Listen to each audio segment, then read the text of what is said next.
Alors évidemment, pour commencer, je veux parler de la situation à Gaza, parce que nous avons eu un point d'appui très important où pour la première fois, lundi, le Conseil de sécurité de l'ONU s'est prononcé à voter en faveur d'un cessez-le-feu jusqu'à la fin du Ramadan, c'est-à-dire pendant 2 semaines. Alors évidemment, lorsque le Conseil de sécurité vote, c'est très important parce que c'est la première fois que les États-Unis ne mettent pas leur veto et qu'ils s'abstiennent, ce qui a permis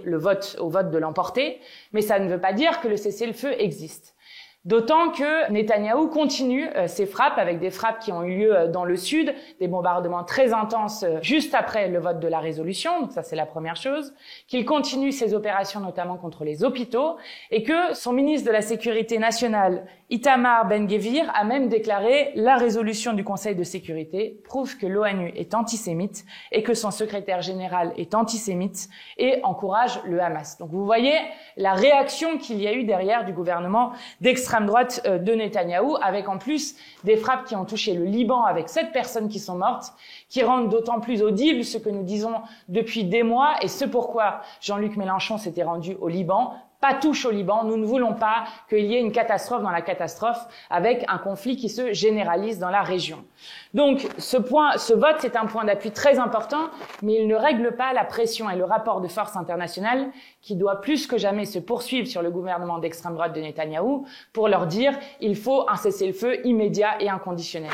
Et c'est pourquoi nous demandons à ce que la France, Emmanuel Macron l'a annoncé, on se demande quand est-ce qu'il va le faire, nous demandons à ce que la France fasse et présente enfin, après plus de 5 mois, présente enfin une résolution au Conseil de sécurité pour un cessez-le-feu, cette fois-ci permanent, ce qui donnerait un autre point d'appui au niveau du droit international qui serait très important et qui montre l'isolement de Netanyahou sur la scène internationale à l'heure où il y a déjà plus de 32 000 Palestiniens qui ont été tués dans les frappes de Netanyahou, d'autant que vous avez vu, Netanyahou a aussi annoncé qu'il allait exproprier de nouveau 800 hectares de terre sur la Cisjordanie, donc en plus il poursuit la politique de colonisation qui a cours depuis des décennies sur la Palestine. Donc la France doit présenter une résolution au Conseil de sécurité de manière urgente. De même, nous demandons à ce que la France, puisque Macron nous fait toujours honte à l'international, que 138 pays ont déjà reconnu l'État de Palestine et que là,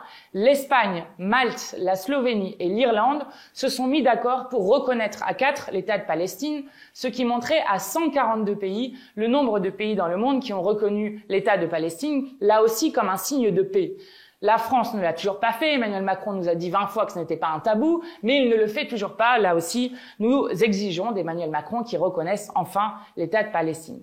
Et surtout,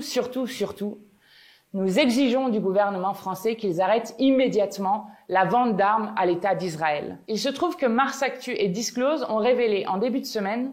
que non seulement la France n'avait pas arrêté les exportations d'armes, mais avait y compris livré 100 000 munitions pour des fusils mitrailleurs